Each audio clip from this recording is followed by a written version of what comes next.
Raise your hands if you can hear me at the back. Okay, I assume everybody can hear me. All right. Assalamu alaikum, everyone. It's, as usual, wonderful to be here in Karachi. I was here 3 years ago, and then because of COVID was unable to travel. But now today, without further ado, let me just say that we have with us a very distinguished...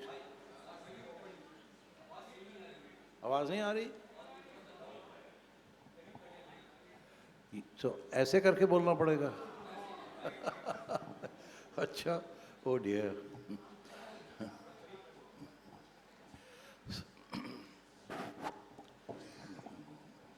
ये तो बड़ी गड़बड़ हो गई. चले. Are you okay? I hope so. Okay.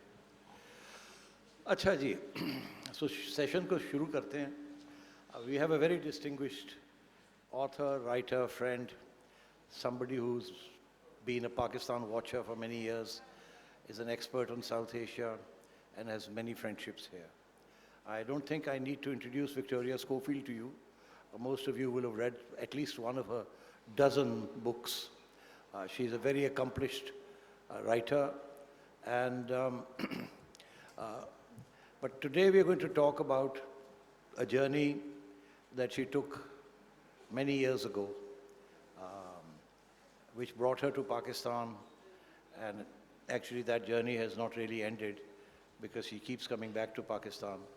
It's a place that has borne many fragrances and some tragedies as well. Victoria is the author of at least 10 books. The one that we are going to discuss today is a personal memoir that she's written about her relationship with Benazir Bhutto. This is a perennially interesting subject, not least because of the tragic ending of Benazir.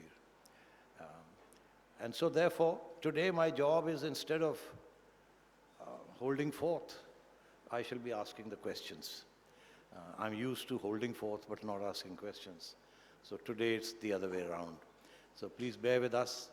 Let's give Victoria a chance to tell us of her romance with Pakistan. So without further ado,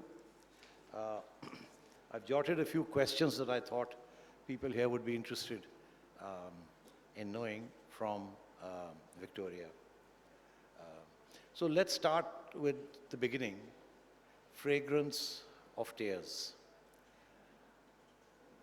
In conversations with Victoria, I gather the inspiration for it came from Shah Abdul Latif Bhitai. So maybe Victoria can tell us a bit more about what inspired her to take this title. Thank you so much, Najam, and thank you, Karachi. Thank you, Karachi Literature Festival, and everyone at OUP, and all my friends, many of whom are in the audience. I'm delighted to be here, and as I said at the inaugural ceremony on Friday, it is 44 years since I first came to Pakistan. And so the sub-theme also is what brought me to Old Roads, New Highways, an old civilization which was embarking on new highways. And it just happened that 25 years ago, I also edited the book, Old Roads, New Highways, which one of you has just brought me. For those of you who haven't seen it, unfortunately, it's out of print. But it's one of the milestones on my journey through Pakistan. But what brought me to Pakistan in 1978, and for those of you who were alive then, you have to cast your mind back to one of Pakistan's most difficult periods under military dictatorship, a period which lasted for 11 years.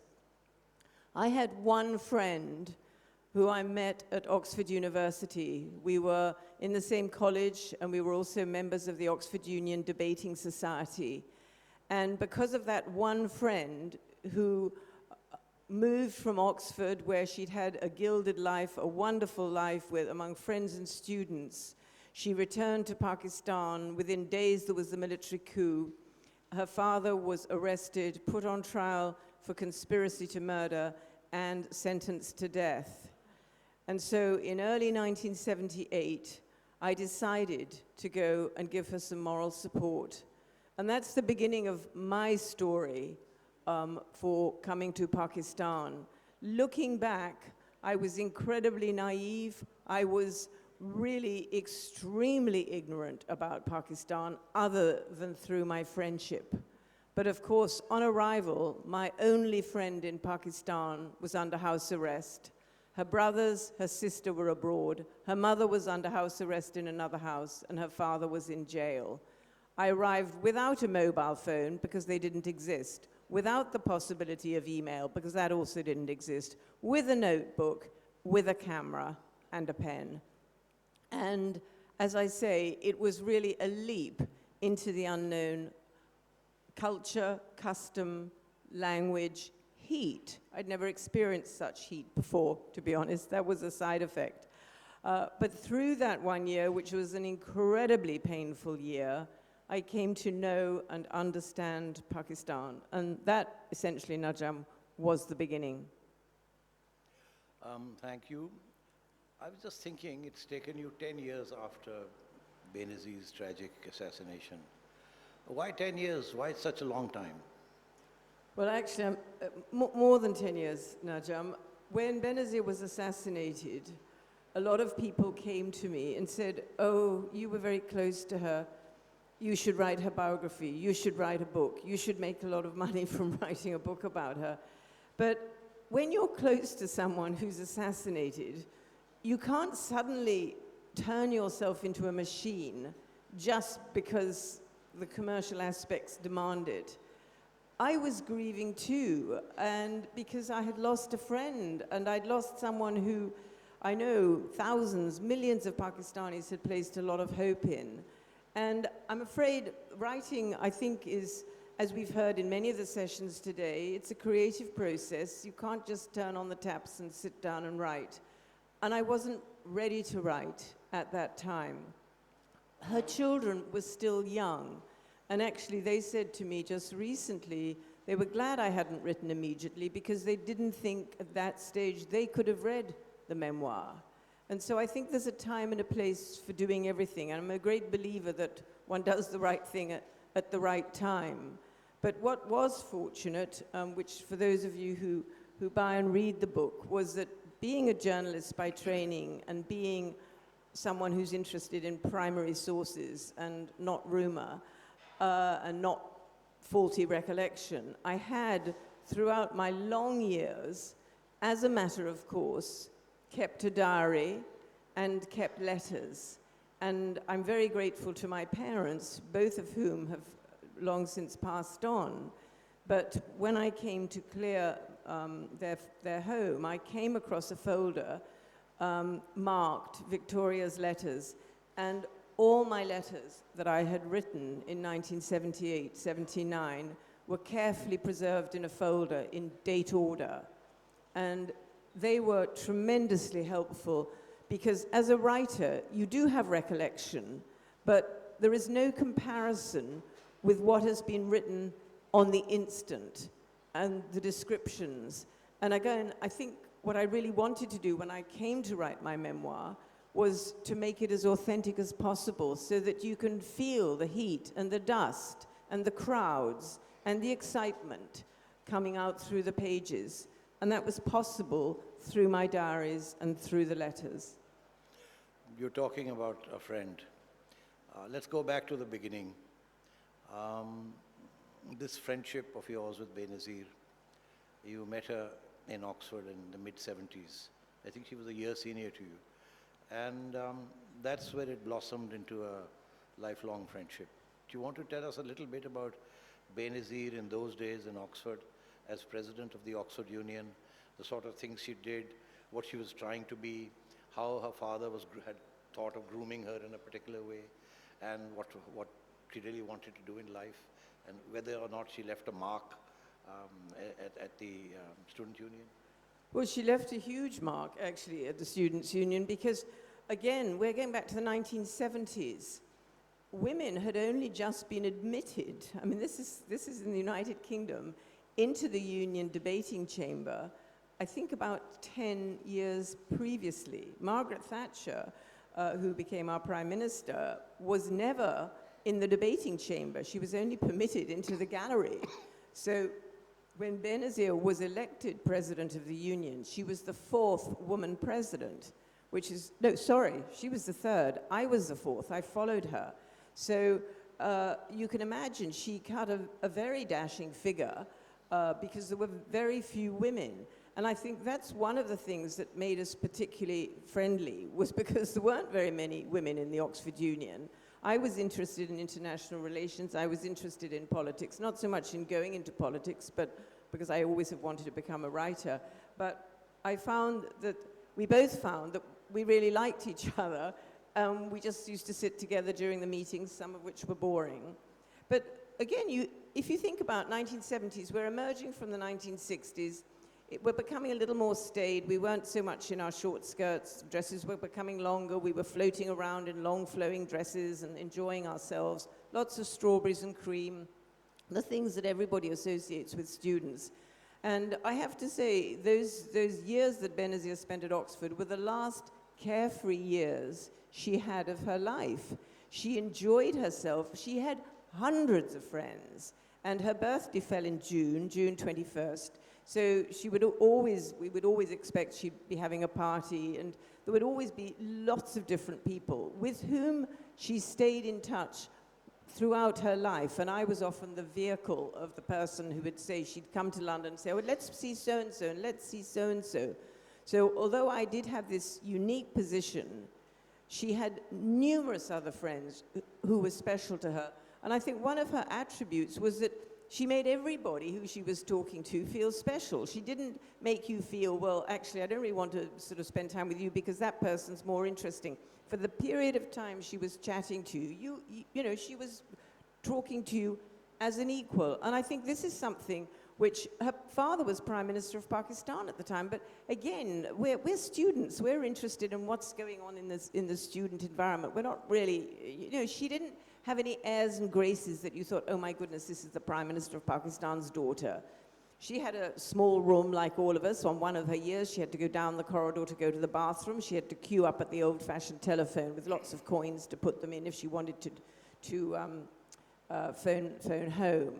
So I think what was, in a way, what was interesting and contradictory about her was her ordinariness, but at the same time her specialness, because she was rather exotic. She was from another country, but yet she fitted in. And I think, you know, if you get the foundations of a friendship in your 20s, those are some of the ingredients that you want to have.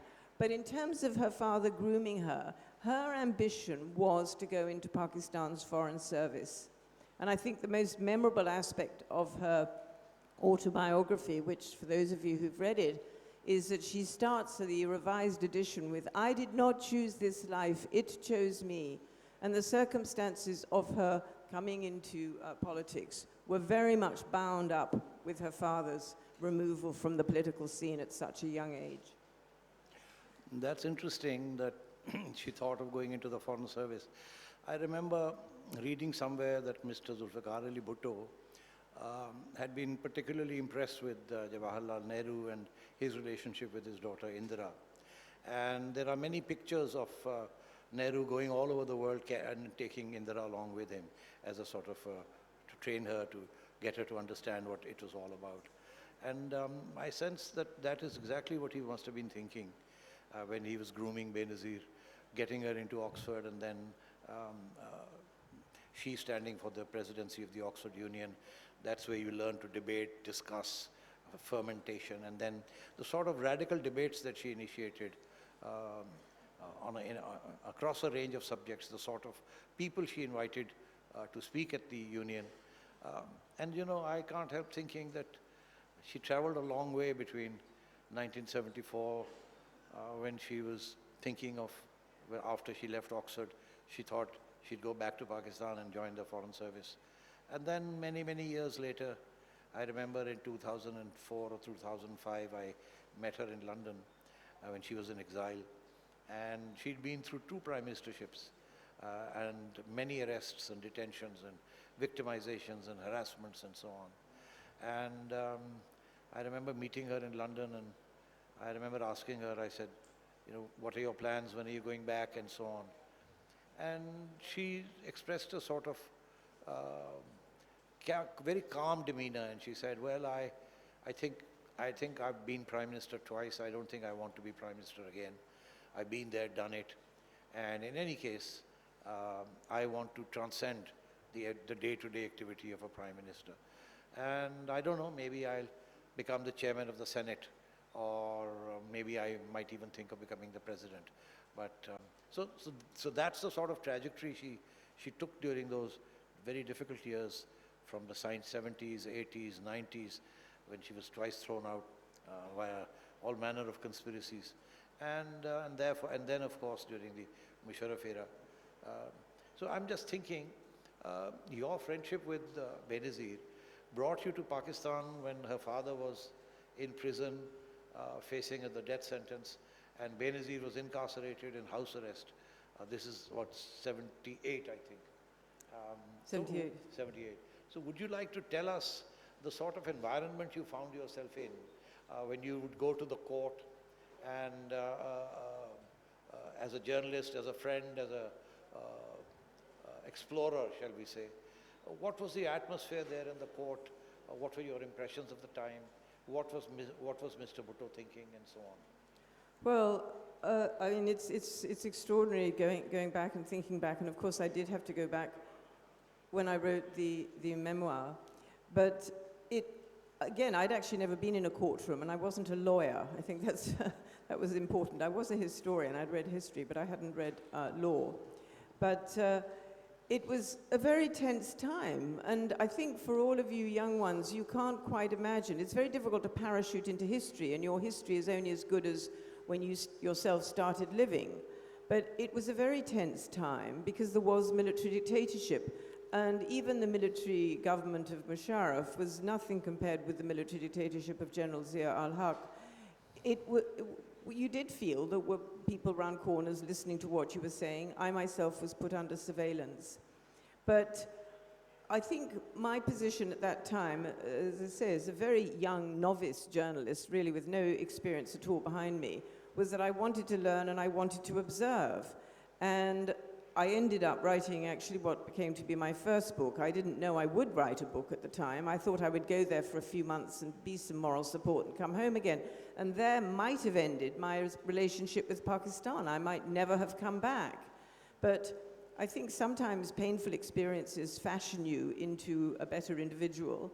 And because of the association and the affection I had for her and what I saw, which, as I say, was very tense, I continued to come back, and I made Pakistan my life's work as a writer, as a commentator, particularly when I was asked to edit the book Old Road, New Highways, which came in the 1990s. And then I also started to work on Kashmir, because as a sub-theme to what I was witnessing in that first year in 78, 79, I came to understand about the Jammu and Kashmir issue, the conflict between India. In fact, in 1981, I went to India, I interviewed Indira Gandhi, I tried to come to Pakistan, I wasn't allowed back in again. So there was a whole sub-theme to my knowledge in terms of my own personal experience. And as I say, by the time I was asked to edit Old Roads, New Highways, I was a seasoned writer by then, a seasoned journalist, but that exposed more knowledge about Pakistan, because I interviewed people I asked people to contribute chapters in the arts, in music, in law, in the government. So it was a much more wide-ranging spectrum than other people were learning about Pakistan.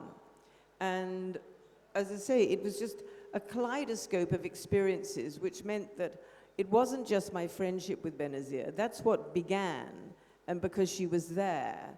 But I then became attached to Pakistan. I met many more people. I found many friends. I was working as a journalist, and particularly in relation to the Kashmir issue. So it was a long journey, Najam, from that solitary English woman sitting in the courtroom taking notes, finding the English actually rather difficult to understand at the time, and I knew nothing about law. But I think when you're in life in general, you don't know which door will open, you don't know which room you'll remain in, and it's all part of that rich tapestry that we learn. And I wouldn't have exchanged it for anything. I would have exchanged the unhappy bits. I would have liked the endings of some of the passages I went down not to have been so tragically sad, but I wouldn't have exchanged the learning and understanding and the enormous number of friends I have in Pakistan for anything. You were in the Supreme Court when the review petition was filed, and I was curious to know what were your impressions of the judges, the lawyers, the notes that Mr. Bhutto smuggled out in his handwritten notes, which you then collected and typed out in those days on those typewriters, and then eventually found their way into a book which many of you may have read called If I'm Assassinated. Those were notes that were smuggled out. I don't think Victoria would like to use the word smuggled out because that would be illegal, of course. But that was the fact of it, that the lawyers carried those notes and gave them to Benazir and to Victoria. And so how was Mr. Bhutto, what sort of state of mind did you think he was in at that time? Well, I think what's interesting is that I became part of the campaign to save his life, and actually we lived and breathed that appeal against the death sentence. And one of the reasons why Benazir was very happy that I was there was because I did have a lot of contact with the international journalists and with the international community, because what she was worried about was what she would call a travesty of justice would be committed without the world really knowing what was going on. And again, for all you young ones in the audience, it's so difficult to imagine what life was like without the internet. News could literally be banned and not get through. And that, as I say, it's a fact of life. And I have to think that it's possible that if we fast forwarded to where we are now in terms of our communication, we would not have it couldn't have happened, because it was so ad hoc. The fact that the lawyers, you're rightly saying, we were all sitting on manual typewriters. There was none of this, facility we've all got with our computers. And one of the things I did do, and it was because at an early age I had learnt to type easily, very efficiently, that I did use to type very confidential material. And among that confidential material was Mr. Bhutto's response. It was called the rejoinder. We had all sorts of nicknames for things, and we actually called it Reggie, but it was the rejoinder to the cases against him. And throughout the hot months of August in Flashman's Hotel in Rawalpindi with very rudimentary air conditioning, I sat and typed that document, not once, but twice, because it would go back to Zulfikar Ali Bhutto for checking, and then it would come out again. And it was, as I say, now you just wouldn't think of it. You wouldn't think of how ad hoc it all was. In addition to which, it was scary. And there was one young man who used to help out with various jobs. The photocopier, there was no photocopier at all in the rooms where we were working. The photocopier was in the bazaar. Most of you probably don't know what we hardly use photocopiers now, but, because we all print everything off. And I asked him to go and do some photocopying for me. His name was Peter, I remember. I think he was a young Christian man. And Peter never reappeared. And I thought, well, where on earth's he gone? And then someone said, don't go looking for Peter. He's been arrested. And he was arrested and taken away. And arrested for sort of dealing in seditious literature. I mean, it was just extraordinary, that kind of system. I mean, you now see it in films, or you think about it as a plot line in a novel. You wouldn't think that it happened. And this was the former Prime Minister of Pakistan. He himself did not want any preferential treatment, and I remember him making it very clear that no one is above the law. I think he realized, unlike us, that he wasn't going to live. and that whatever legal arguments were made, that this was it. And I suppose, looking in hindsight, it was remarkable that he didn't impart his realism to us, because we kept fighting, we kept struggling. I kept trying to contact the international journalists, I kept trying to let them know what was happening, and the legal case did continue for nearly a year, the appeal against his death sentence. But I think he knew, and one of the things that he was very keen to do in this rejoinder was state his vision of what he'd done and what he believed the world was like. And I think one of the more painful things I was asked to do was type the letters of farewell to all the heads of state he'd known. And I remember, in particular, I think it was Giscard d'Estaing who actually printed the letter, so it's in the public domain and I can talk about it. But it was a very sad letter, because it was, if I live, maybe we will work together again, but if I don't, it's been a pleasure working with you, and a various number of points. And again, I have to stress, as a young person, you know, where we accommodate ourselves if someone's dying of cancer, we accommodate ourselves to somebody dying in a terrible accident or a car crash. But this was the being close to someone who was actually going to be executed. And I shall never forget going to see Benazir shortly before her father was executed. And as I say, what do you say to someone when the next time you see them, you know, by the next time you see them, you know that their father, who could have lived, has been executed? It was the most tragic thing. And I think out of that, one has to understand the courage and determination and strength which Benazir drew in order to carry on herself. And I'm sure you've all seen some of the news footage of her soon after her father's execution. And I always say, when people talk about Benazir, again, you have to understand what happened before to understand what happened subsequently.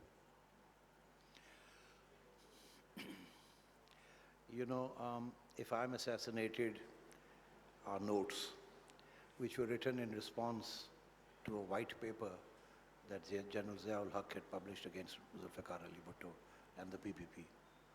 And they were a rejoinder to the allegations that had been made against him. Eventually, after she'd put them together, oh dear.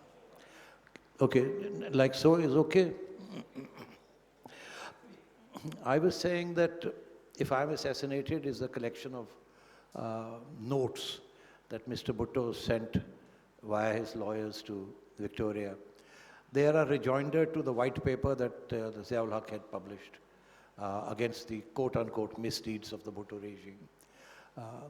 And eventually, it's billed now as an autobiography. It isn't really an autobiography. There are very few biographies of Bhutto. And I think the definitive one still has to be written. There were some incidents during the appeal before the Supreme Court that were quite tragic. And in particular, you mentioned two in your book. The demise of one of the lawyers, Ghulam Ali Memon, of a heart attack right in the middle of preparation for the trial.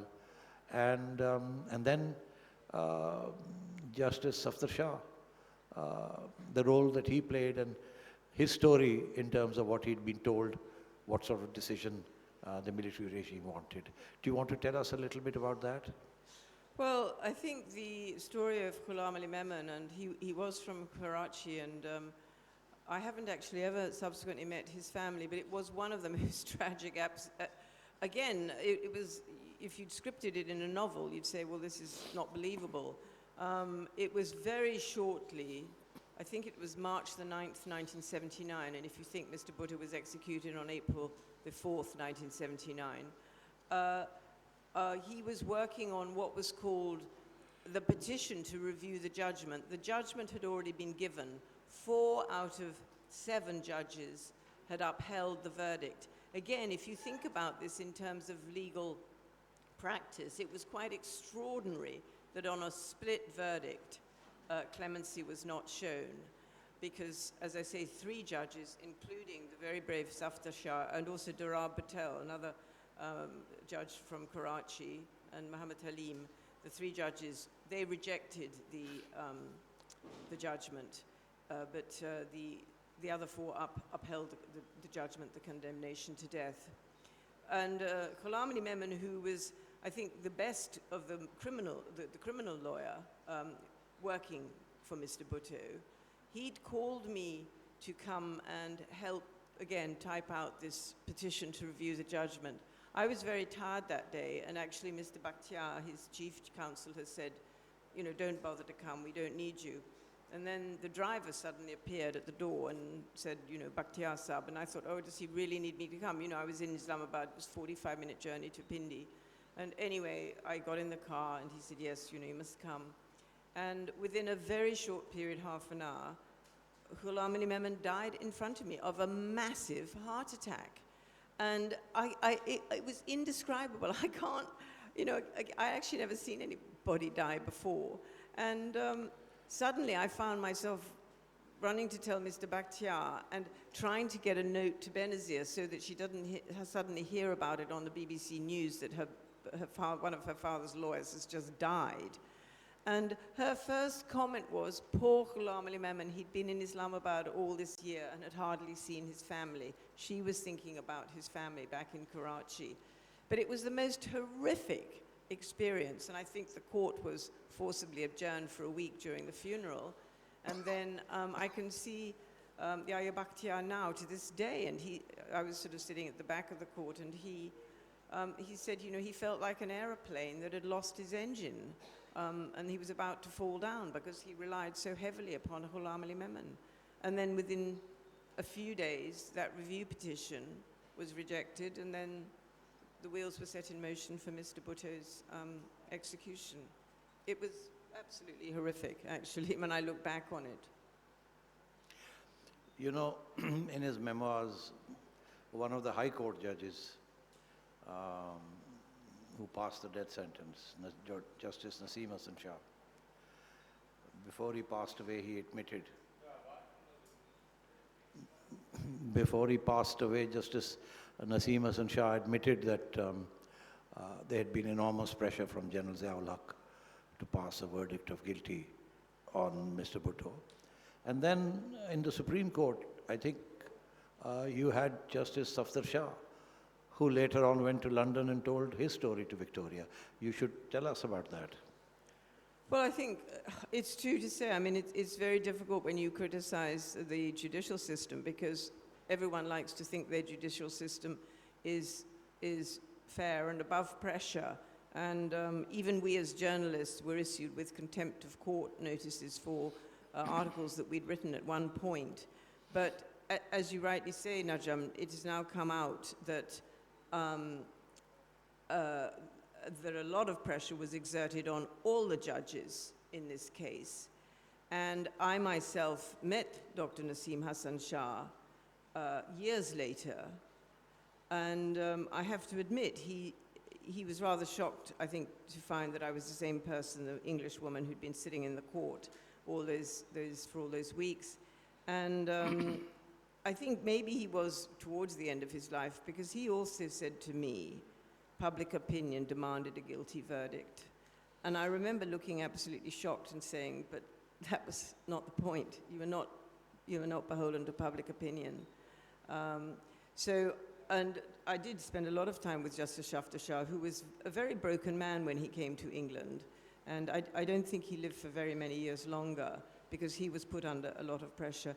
And I'm afraid in my inaugural, I talked about the positive aspects. I talked about injustice and justice. And there are injustices in society. And I think one of the reasons why it's not talked about very often is because it was a very, very challenging time. And people like to draw a line under it and not think what happened.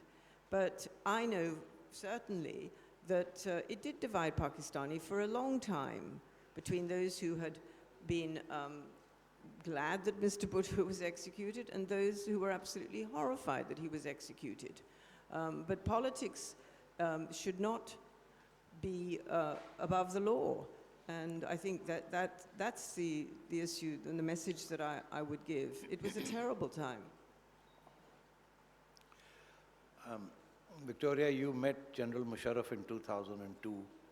You were on your way to Kashmir and you thought you'd have a session with him before you left.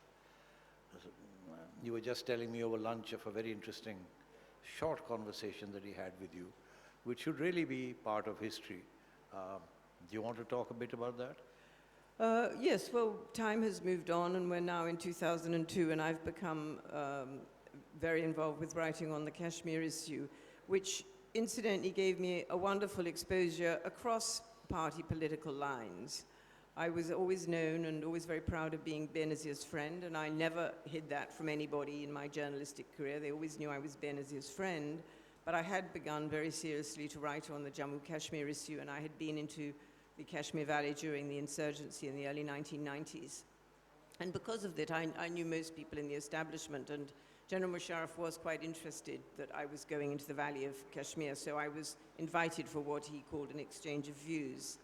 And we had a discussion about the issue, and at that time, as you may recall, the bombing of the Delhi Parliament meant that the border was officially shut. I was going through on foot, which I discovered I was able to do. And after we'd had our formal exchange of views, he did ask me to turn off my tape recorder. And at that point, and I have written about it in the book because it's part of history, and I'd written it in my diary, he said,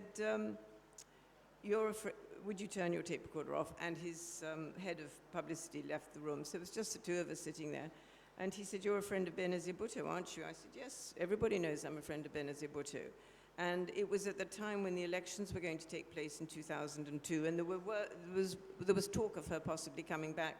And it was at that point he said, would I persuade her not to come back? And this is actually on the record. He also asked Christina Lamb, interestingly, to do so. You need to get closer to Oh, you can't hear? Ah, I thought I was being quite clear. Can you hear now? Even closer. Oh. Yeah. Oh dear, I'm sorry. Have you not been able to hear at the back? Oh. I think. I'm sorry. Well, I was in the middle of saying about how General Musharraf asked me to ask Benazir. He also asked Christina Lamb to ask Benazir not to come back to Pakistan. And I was so totally surprised because I said, you know, I may be a friend, but I have absolutely no influence on her whatsoever regarding her political activities. And he seemed rather crestfallen, but then we carried on for a bit talking about Kashmir. So what did Musharraf say to you? What sort of message did he want you to carry for Benazir? Well, he wanted me to ask her not to go back to Pakistan in 2002. As it happens, for other reasons, nothing to do with me at all, she did decide it wasn't the right moment to go back. Her children were still very young.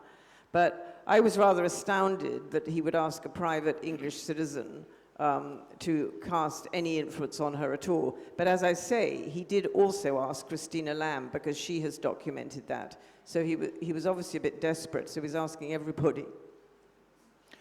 You know, this question is important because many years later, when Benazir had decided to come back to Pakistan in 2007, I remember a call I received from her. She was in New York, staying with Asif, and she called me and she had one question. She said, do you think I can trust Musharraf? And I, of course, naturally, what could I say? I said, well, in politics, you can't trust anyone. You have to watch out for your own interests. And she said, well, what about the security threat? And as we were talking, Asif took the phone from her and said to me, I have been telling my wife not to go back to Pakistan. I fear her life is in danger. And please tell her not to come back to Pakistan. So then Benazir took the phone from him and said, forget him, I'm coming back, so there's no question of not coming back. I'm coming back.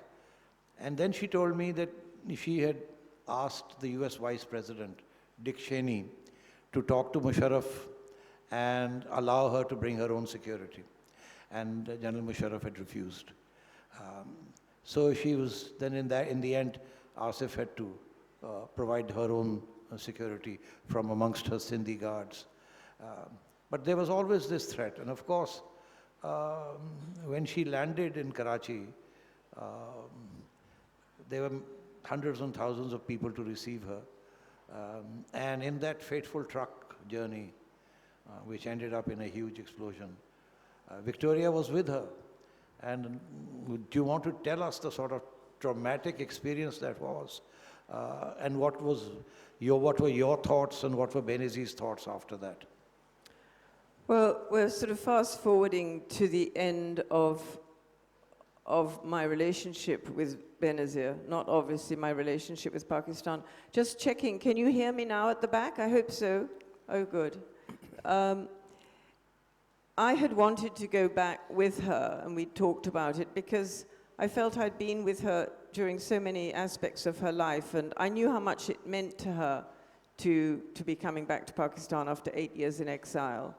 And so I traveled from London and then met up with her in Dubai. But I'd spent a lot of time with her in London during that summer. She'd been over in London and she'd gone to the United States. And we did talk about security, and I know she said it on many occasions, but I also said to her, you know, you will take care, won't you? And her expression was, life and death are in God's hands. I think she knew what she was facing, but again, she was Destiny's daughter, and I think that she just felt she had to go back. And with all she was hoping for the best, not thinking of the worst, but it was her idea, again, I think mirroring what she'd done in April 1986 when she returned to Lahore, again, after being away for a couple of years. She was the people's person, and it's very difficult because now we see, even with the Long March and the truck, and you know, the way politics are run in Pakistan is you want to feel that you can not just be swooshing around in Pajeros with darkened glasses. That she wanted, it was the style she'd adopted. She'd adopted it since her father's days. Since that very first political tour, I accompanied her to the Northwest Frontier, KPK, in September 1978. She felt empowered, and she herself has talked about this by talking to the people. This is your Pakistan. I am working for you. This was very much her style. And so, of course, she wanted to arrive and address a crowd at the Jinnah Mazar, and that was the intention. And we got in, and we were progressing along for quite slowly because there were a lot of crowds in the street. And it was late at night. We weren't really, we were just a number of people with her on the truck. And suddenly there was this explosion, which I must admit, I thought was a firework, because again, I had never been anywhere where there had been a bomb explosion before. So I thought this was a firecracker. But it was then very obvious when a much bigger explosion took place, which immobilized the bus and fires started, that this was a bomb attack. And we all did manage to get off, although I have to say, until I think the tragedy of the attack on the Peshawar school in 2014, I think there were the largest number of casualties, fatalities, over 150 at that time among the young people who'd been following close to the truck. So just the fact that we had survived doesn't mean that it wasn't a terrible attack.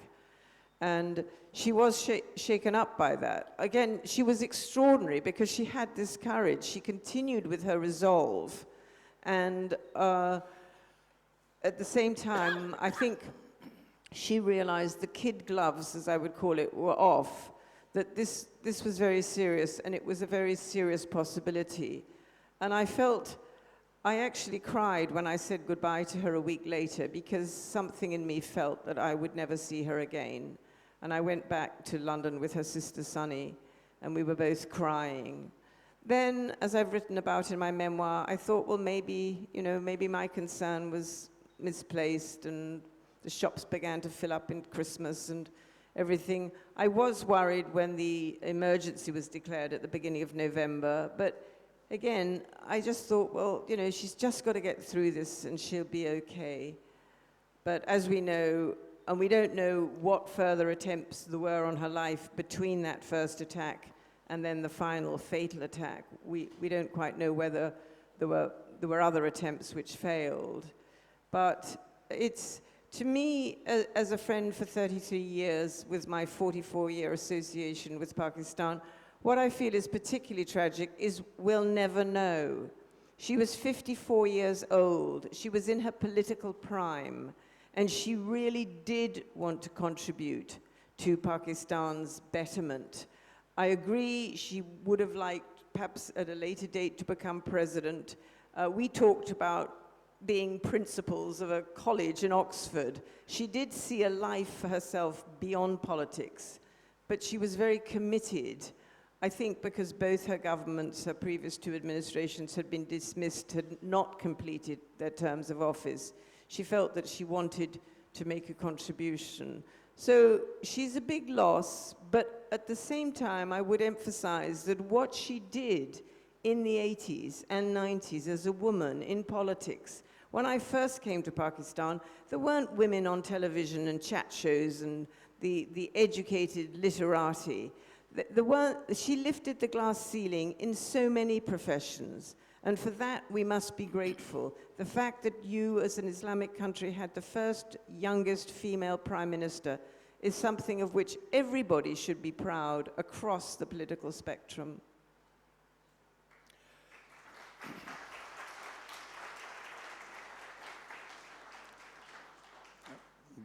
Victoria has written a best-selling book on Kashmir.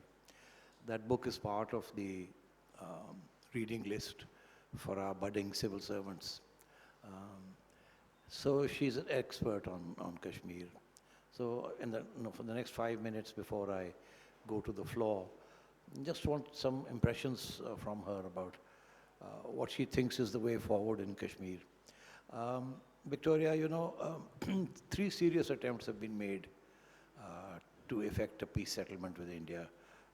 One was made by Benazir when she came back in 88, from 88 to 90, when she and Rajiv Gandhi met twice and were talking about opening borders, starting trade, and smoking the peace pipe. And then she was overthrown because she was thought to be a security risk by the establishment.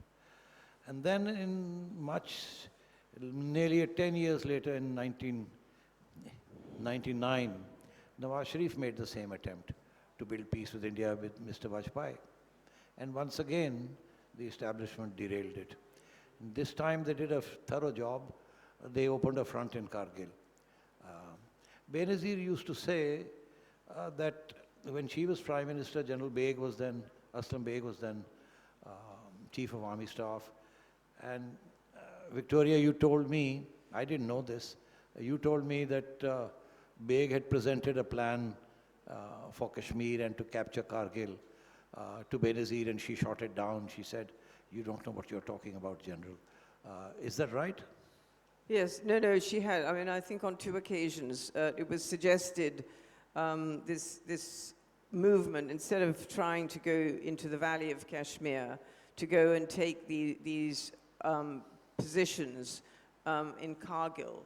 But her idea was, well, if I sanction that, then what? What happens? And exactly what happened is that there has to be a withdrawal because that doesn't achieve anything. And I think I would actually recommend Naseem Zehra's book, From Kargil to the Coup, because it's a very interesting and courageous book explaining what was going on at the time. But the fact of the matter is that unfortunately for Pakistan, which was on the brink of, I won't say resolving the Jammu-Kashmir issue, but improving relations between India and Pakistan. They were probably at their best ever when Prime Minister Vajpayee stood at the Minar-e-Pakistan in Lahore and recited poetry. And the fact that simultaneously this infiltration was going on in the Kargil Heights set that back and reversed it completely for a number of years because it lost that trust element. Then, as you know, Musharraf himself, the architect of Kargil, changed his tune and decided to embark upon the peace process. But unfortunately, in any relationship, if someone has let you down so badly, you're a little bit more reticent. And the thing that I have learned myself with the Kashmir issue, and I've traveled on both sides of the line of control. I've been to the outlying areas, Ladakh, Gilgit-Baltistan, which all form part of the former princely state.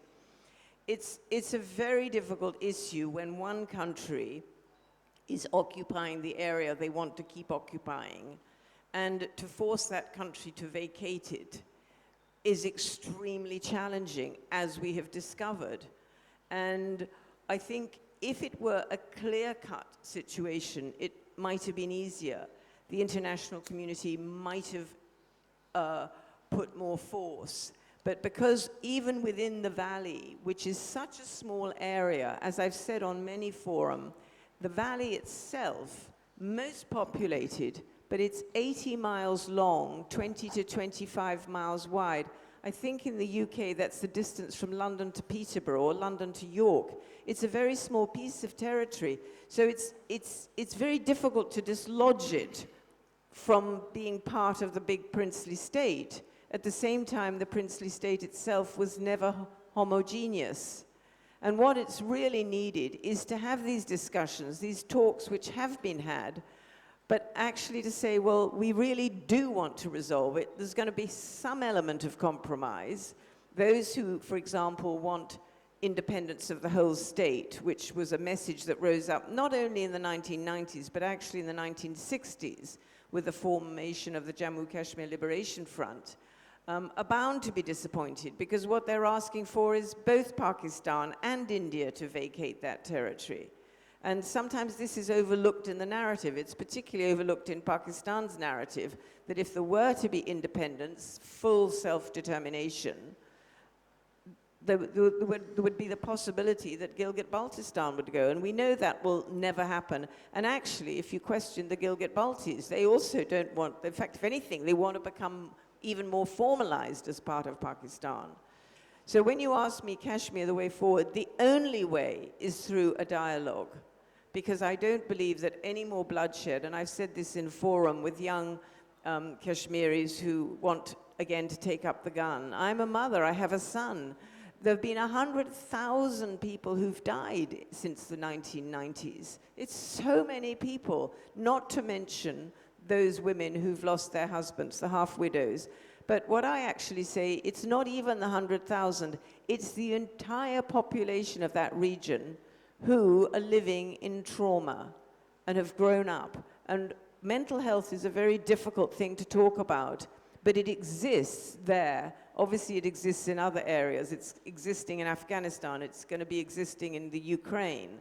But if we're talking about Kashmir, all these people's lives are on hold because the governments have not managed to sit down and say, enough is enough. We're spending a huge amount of money on our weapons. We're not spending nearly enough in both our countries on poverty eradication, on development, on population control. And I feel these are the issues which affect everybody, and which is why at the moment I'm placing my hope on civil society in both countries, because it's not only the inhabitants of the state that are losing out, everybody in the region is losing out, because you've got this state of low-level insurgency, and you've got this huge hostility between the two countries. You are prisoners of your geography. You'll always be neighbors. And there are many good people in India, many good people in Pakistan. You know, people want to just cross away, as I say, the way as two sovereign states. Thank you. I think on that note, we shall wrap it up. We have about 5 or 6 minutes for questions from the floor. Please raise your hand so that we can send you the mic. Yeah, please go ahead. My name is Mahesh Kumar. आप में से कोई भी ये सवाल का जवाब दे सकता है. बेनज़ीर के वक्त में जो people's party anti establishment party थी, कि आज की पीपल्स पार्टी को आप एंटी एस्टेब्लिशमेंट पार्टी समझते हैं? This is directed at me. जी हाँ, बड़ी बदकिस्मती है कि पाकिस्तान की सियासी जमातें बिल्कुल रीजनल होती जा रही हैं. और पहले तो 2 जमातें थीं, दोनों नेशनल लेवल पे थीं, मगर सियासत इस किस्म की हुई है इस मुल्क में कि अब पीपल्स पार्टी जो है वो सिंध में रह गई है और पंजाब में और केपी में और बलूचिस्तान में कोई ख़ास असर रसूख नहीं है. इसी तरीके के साथ नून लीग जो है वो बेसिकली पंजाब की पार्टी है और उसका कोई यहाँ फुटप्रिंट नहीं है of any significance. This is very tragic. अगर इस मुल्क में रीजनल पॉलिटिक्स होनी है तो फिर आपको आइन को भी तब्दील करना पड़ेगा और करना चाहिए. I don't mind. I think devolution is a very good idea.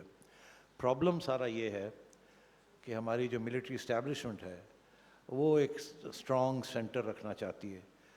वो तो नेशनल फाइनेंस कमीशन अवार्ड भी एक्सेप्ट करने के लिए तैयार नहीं है और वो एक प्रेसिडेंशियल सिस्टम की अब बातें करते हैं. सो मैं ये समझता हूँ कि अगर ये सियासी जमातें हमारी नेशनल जमातें बन जाएं एक दफ़ा और नून लीग आपका दिल जीत ले और सियासी जमातें या आपकी जो हैं वो पंजाब में लोगों का दिल जीत लें तो इसके साथ पाकिस्तान मजबूत हो सकता है, मगर मुझे इसका इम्कान नज़र नहीं आता. जी. Ms. Schofield, you said there's something missing from the Pakistani narrative on Kashmir, and that Pakistan too needs to vacate its side of Kashmir. In the Commonwealth Prime Minister's Conference in 1950, the Commonwealth Prime Minister, led by Sir Robert Benjes, made 3 proposals about disengagement. All those 3 proposals were accepted by Liaquat Ali Khan, and all those 3 proposals were rejected by Jawaharlal Nehru. So it's not missing. Thank you. I didn't understand the question. Not really, no. I'm sorry, I actually didn't quite follow what you said.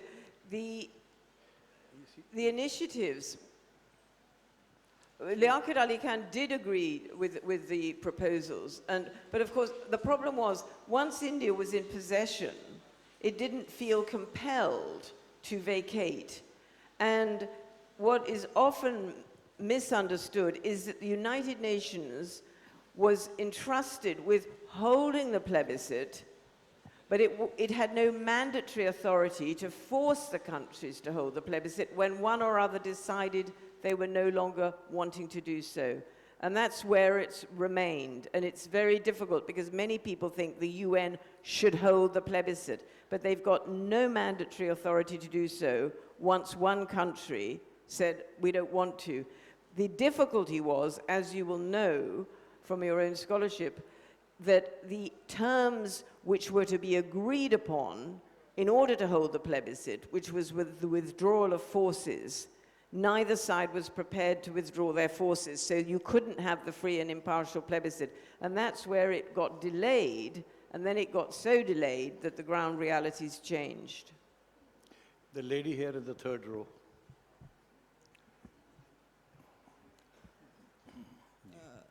My question is that on the fateful day when Benazir arrived in Karachi, on 27th October, I think it was, on 18th October when she arrived in Karachi, and I was there because the crowds were just amazing. I mean, they were just in such a lively mood, and what prompted me to go there was the crowds, you know, and I went there also to join the crowds, and I was just a few feet away when we heard the bomb blast. And like you said, the first was the firecracker sound, and the second was, and I cried my heart out. I thought Benazir had been killed. Did she ever consider, I mean, she had asked that question of, I think, aapne mentioned, Najam Sethi, that whether she could trust Musharraf. And obviously on her arrival, she realized she couldn't trust him. Then what prompted her to continue, I mean, to sacrifice her life for this country? I mean, that's what I feel that she did. She was such a brave woman. But did she consider going back and maybe coming back at a later time? Did she discuss that with you, Victoria? Well, I think that she was already on the trajectory to contest the elections. And again, I think what one has to realize is that there were other attempts on her life, and she very much felt that if every time she withdrew, she wouldn't almost leave the house anymore, if every time there was a threat on her life. That's why she was so very, very brave, because she hoped for the best. It was a terrible warning, but she still hoped for the best, that she would get through it. And I think I can't myself say, because I'm not in politics, I'm not in such a position, but she felt she had this mission, this duty. People expected it of her. She just couldn't say, oh dear, I've had a terrible scare, I'm going back to Dubai and I'm not coming back again. People were expecting her to be there. And this is where I often feel that leaders are like Gulliver with the Lilliputians. They're pulled in all directions. And she very much felt that she owed it to the people. And she actually thought, in terms of her own political maturity and the age of her children and the fact that her husband was at liberty, which he hadn't been previously, was the right time. And I think she just didn't feel, even with that scare, to alter the trajectory, because you don't know, you can't look in the crystal ball. She may have survived.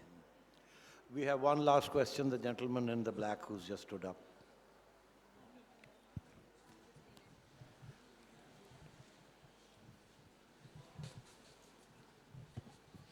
This question is for Ms. Schofield. I was in school when Bhutto was executed, 1979, and people of my generation have grown up with this narrative that somehow Bhutto's execution was the result of him being punished by the West, or at the very least being abandoned by the West. And I wonder what your view is on that.